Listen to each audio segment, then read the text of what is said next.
10 players to stash before week 10 kicks off. Appreciate all the support from our growing community for getting us past 1,100 subs. We are pushing towards 1,500 before the season ends, so any support is greatly appreciated. First player I want to talk about here is Christian Watson. So surprisingly low roster percentage for Watson. We actually talked about him on the sleeper episode this week, specifically going up against the Eagles on Monday Night Football. But looking at Watson as a rest of season stash, he's had 4 targets in each of his last 2 games since coming back from injury, making the most of those targets, going for 143 yards on 6 catches. You see his snap percentage jump from 56 to 66%, and we know he's the deep threat in this offense. He can score on any given play, and of course he's attached to a big arm quarterback in Jordan Love, but this unfortunately also has to do with the fact that Tucker Kraft is going to be out for the rest of the season. Matthew Golden also got banged up last week. We don't exactly know when Jaden Reed's going to return or how healthy he's going to be when he does. Wicks has been injured, and so we're going to see Watson get on the field a ton. And he's one of those players that can do quite a bit with a very limited number of targets. Think of like a Jameson Williams type. So we'll see how that all shakes out, but he's definitely someone that should be owned at a higher percentage than he currently is. And the icing on the cake is look at his remaining schedule. He's got a lot of good matchups on there. He's got Chicago twice, Detroit, which could be a high scoring affair. He's got the Giants in a couple weeks. I already mentioned, this week being a potential sleeper. So a lot of good matchups, and he's definitely someone who's worth an add. Next up, Cedric Tillman. So when Tillman and Judy have been on the field at the same time the last couple of seasons, it's been Tillman who's really been out targeting him. And, not to mention Judy recently has been like completely dust. And unfortunately for Tillman, he's dealt with injuries the past couple seasons, but he's looked really good when he's been healthy. And, Cedric Tillman was a big part of the reason why we had Jerry Jeudy buried in our wide receiver rankings preseason. Like I think we finished with Jeudy as the wide receiver 39, and even that was too high. You saw him in the top 20 in a few places. And, Isaiah Bond has had a chance to step into this role, but really hasn't done much with his opportunities in Tillman's absence. Really, it's been Judkins and the tight ends are kind of the only ones in this offense that's doing anything. And of course, a lot of that has to do with quarterback play. And, we're going to see some shakeups this week, right? Like Kevin Stefanski is no longer calling the plays. That's being handed over to OC Tommy Rees. And, maybe they'll turn the ball over to Shedeur once he's healthy, maybe foreshadowing there a little bit. But, Tillman is just a player that I'm a fan of, right? I really thought he fit the mold as a third-year breakout and was one of my favorite sleepers coming into the season. And he kind of comes out firing, right? He gets 8 targets week 1, 7 targets week 2, scores a touchdown in each of those games, but unfortunately, again, has been injured, but this is a very talented player on a team that does have some impending changes, so definitely worth a stash. Next guy up, Adonai Mitchell. So I promised last week that if Breece Hall didn't get traded, that you wouldn't have to listen to me talk about Isaiah Davis as a stash on this episode again. Well, here's another Jet for you, Adonai Mitchell. I would love to hear from Jets fans about everything that went down on Tuesday. I'd imagine that the draft compensation they received has to have them kind of over the moon. 2 firsts in 2026, 2 seconds in 2026, 3 firsts in 2027. That is an absolute haul. And a nice cherry on top was getting Adonai Mitchell, right? This is very much for our deep league audience. And, I tried to put these in order of most to least likely available. So if you like that format, drop a comment because we're trying to make small improvements each and every week. But, the Jets have been a dumpster fire this year, right? And probably topping that list is the production that they've received from their number 2 receiver. And that is Tyler Johnson, who has 10 catches for 187 yards. They've played 8 games. What are we doing here? And of course, a lot of that blame is on Justin Fields, and a lot of that has to do with the fact that Garrett Wilson is an absolute alpha, and Mason Taylor and the RBs are involved in the passing game. But that's historically bad production from a number 2 wide receiver. And A.D. Mitchell is a player, where it felt like a trade was almost inevitable, almost as if to just do right by this young, talented player. We all remember the bonehead move he made earlier this season, dropping that would-be 80-yard touchdown week 4 against the Rams that led to a touchback. And from there, it was kind of over. And, this isn't the type of prospect that we should be taking lightly is all I'm saying. Yes, talented players fizzle out all the time, but this guy just kind of moves different. And, I'm no scout, but I watch a lot of Texas football, and this dude moved like CeeDee Lamb out there. And most of us were shocked that he fell to the second round of the NFL draft. So, to kind of put a bow on all this, he's going to be on the field a ton because the Jets need to see what they have with him. And, Wilson is still going to be the alpha, but it's no secret that he and Breece aren't exactly thrilled with the organization right now. And, sometimes we see random, hamstring or toe injuries popped up with players that aren't necessarily satisfied.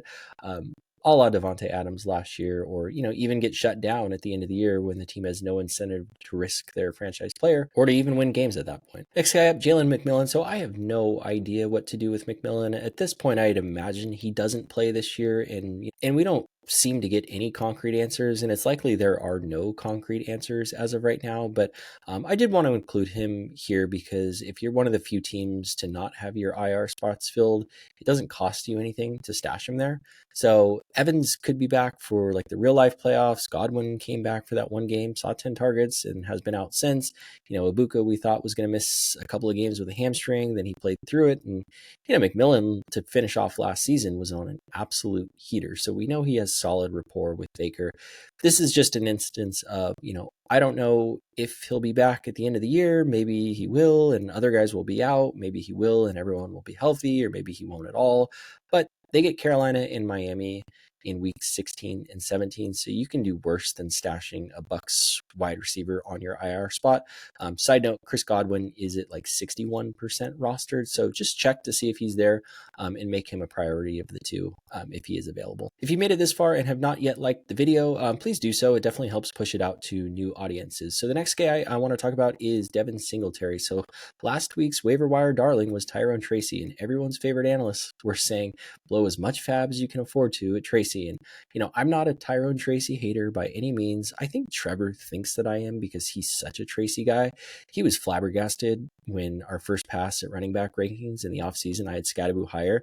But that's a topic for another day. But between Tracy and Singletary, like Tracy is the one you want to own, but he's almost 90% rostered at this point. And, last week against the Niners, it was Singletary who outsnapped, outtouched, and outproduced Tracy. Now, neither were that great, and there's a good chance that flips on its head this week, but there's also a chance that Singletary's role expands even further. And the Bears defense they face is more than gettable, so worst case, he has a good week on your bench this week, and you can add him to the end of a trade deal that you're trying to get done week 11. Next up is Devin Neal. So Kendre Miller was starting to carve out a nice little role and showed some decent production, but unfortunately tore his ACL in week 7. And what made matters worse was that was in front of Dennis Allen, who's now the defensive coordinator for Chicago, who absolutely hated Kendre Miller when he was the Saints head coach, called him injury prone, just awful.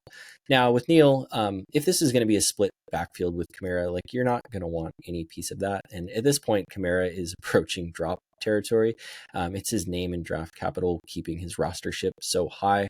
And, Kamara kept true to his word about not wanting to get traded, and the Saints did right or wrong by him by keeping him home. But, he still has one more season under contract. So where I'm going with this is there's a chance that they shut him down at the end of the year.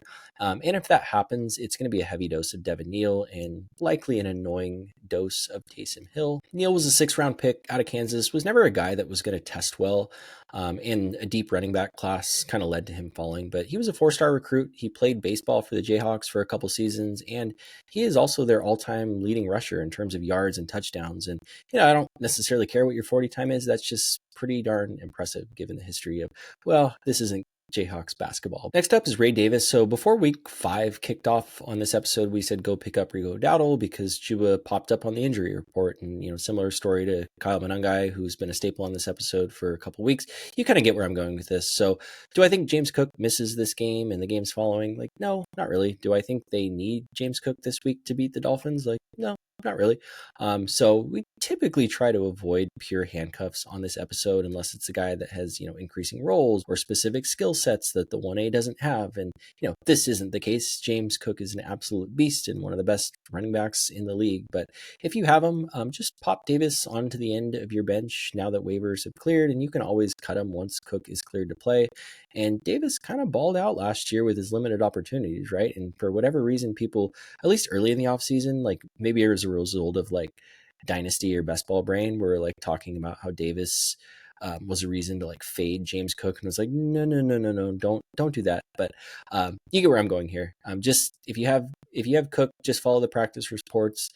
Add Davis to the end of your bench. I probably shouldn't be saying this because my opponent in our home league has James Cook and he doesn't have Ray Davis right now. So hopefully he's not listening. Now for our deep league super flex audience, I've been itching to include Shedeur on this episode for a couple weeks now, and now that the Browns are through their bye, it kind of feels like the right time. So this is also coinciding with the fact that Stefanski is handing over play calling duties to Tommy Rees, which sounds maybe like an ownership decision, which also sounds maybe like that next decision will be to see what they have in Shedeur. And, I know Shedeur was a very polarizing prospect, and I'll say this again and again until I'm blue in the face. I don't know anything like about real scouting, but I do watch a lot of college football, and what I saw he and Dion did for the Buffaloes was just awesome to watch. And, do I think he should have been the number one pick or ranked over Jackson Dart?